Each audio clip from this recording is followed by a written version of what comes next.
Imagine you're sitting in your school, and yeah, back in the day, not right now. You're sitting in the school, and around lunchtime, the bell rings. The next thing you do is basically wait for the thing to end, like the lecture to end, and open the lunchbox and go about it.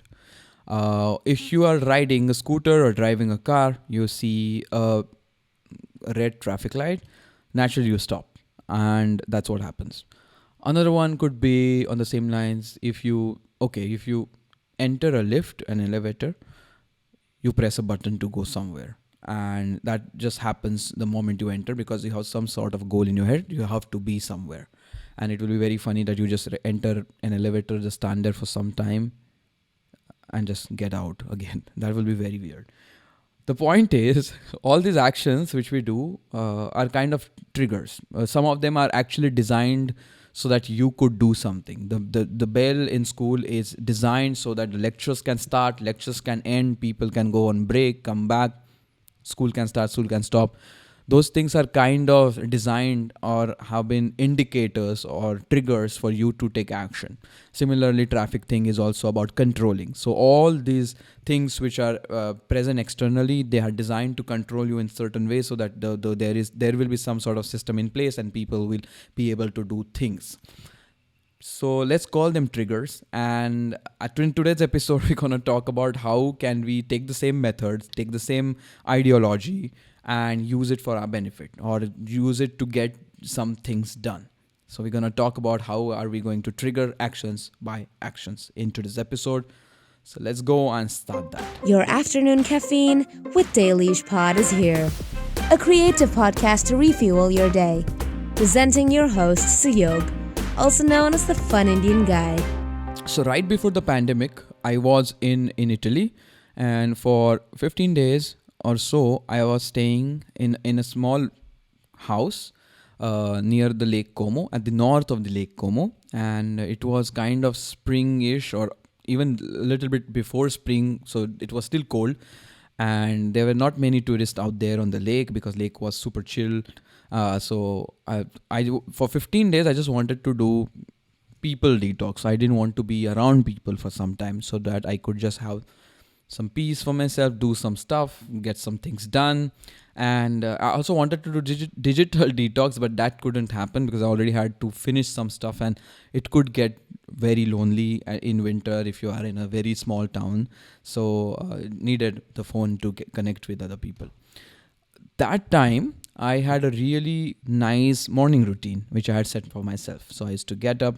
I don't remember exactly what I used to do point to point. I think we have a podcast about that made, and I think I also did a podcast about my daily routine back then when I was in Milan. But anyway, so I used to do certain things every day for those 15 days and also continued for some more time afterwards as well.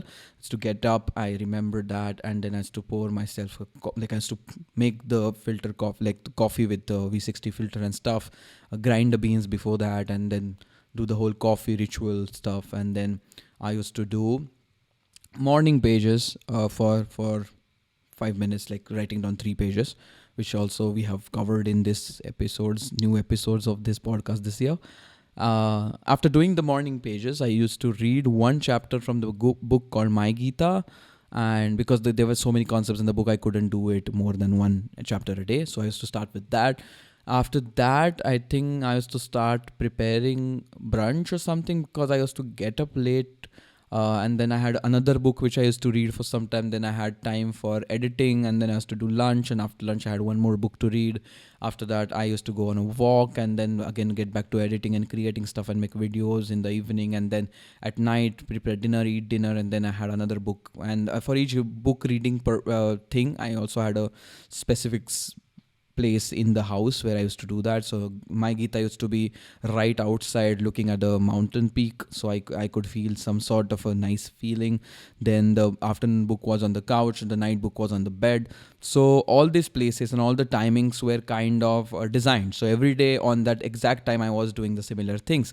So eventually, as I was practicing it also a little bit before going there, I naturally used to just go for that next thing, and I knew exactly what I was supposed to do, and then I had time time to do it. So if I even if I sit for writing some episodes or some stuff, I know that time was meant for that. And that just got myself in a rhythm because I didn't have uncertainty, right? I was just sitting and I knew exactly what I was supposed to do or what I was supposed to read and where I was supposed to read. And those actions were getting triggered by the other actions which I was setting myself for. So in this, as I said, in this episode, we're going to talk about that. I think it's a nice idea, or it's a nice way to design actions in your daily routine, and which are meant to get you into another action.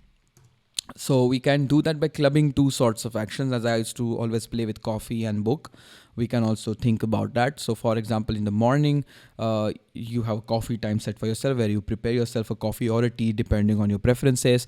And once you do that, you do not look at your phone. Okay, part of my morning routine back then was also not look at my phone for 2 hours once I was woken up or once I was up, because that just starts the whole day on a different note where you can't do creative activities. And now that I talk about it, now that I think what I used to do, the kind of lifestyle or kind of morning routine I have right now, it's pretty much not good, and I need to do something about it. Anyway, so you can prepare yourself a coffee or tea, go at particular place in your house where you can sit down, and you can club that activity with something else which want to build, or maybe you want to write something, or you want to write stories. Let's take writing as an example. You can do whatever you want as per whatever you are building. So you prepare the coffee and tea at certain point which is specified by you, and then you sit at specific time, a specific space in your house, and you do that activity for a set minutes or set time which is decided by you. So for 15 minutes I'm just gonna write on my journal and not think about it. You maybe also have already given topics on each page for each day, so you don't have to spend time in thinking about what to write. Those are other triggers you can set inside these triggers, but the main trigger is doing the coffee bit, walking down to that particular place, sipping the coffee, and with the coffee doing that activity. So by doing this every day or for some few days, you are kind of triggering the action by action. So your coffee making thing is kind of acting as the bell in the school before the lunchtime or the traffic signal we talked about.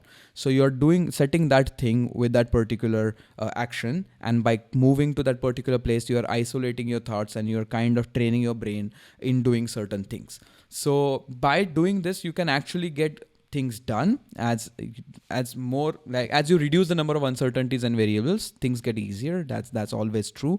So according to me, and I can be also wrong, but till now, whenever I break down things and think about them, when you have when you reduce the number of variables or the number of things you should decide upon, things get easy, because then you're just focusing on a bunch of things and not thinking about everything in the world. So by doing these two things together, I think you can set a right tone and right rhythm and get things done.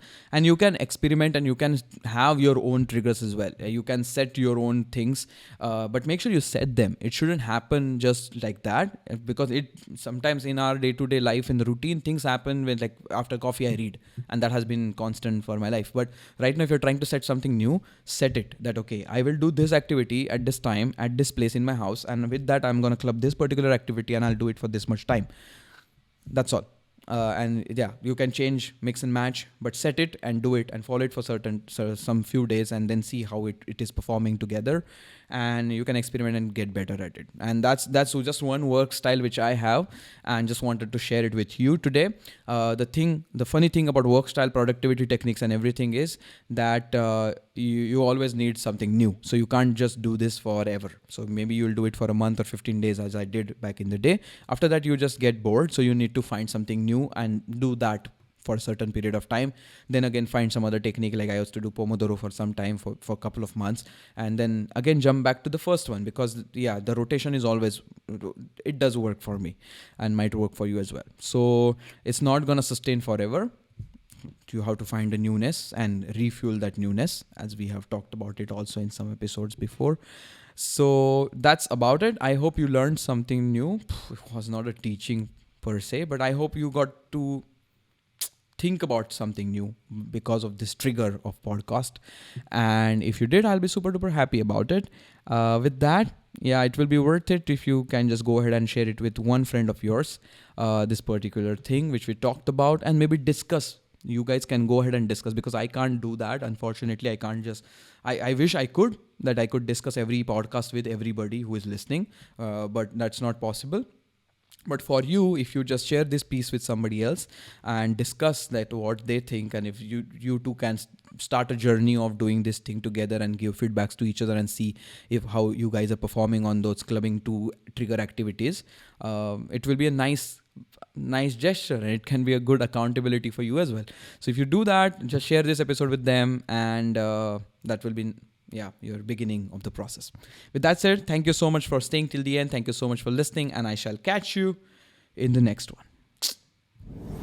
If you like what we do, then make sure to follow Dailyish Pod wherever you listen to podcasts, as well as on Instagram. For more visual experience, do subscribe to the Fun Indian Guy YouTube channel.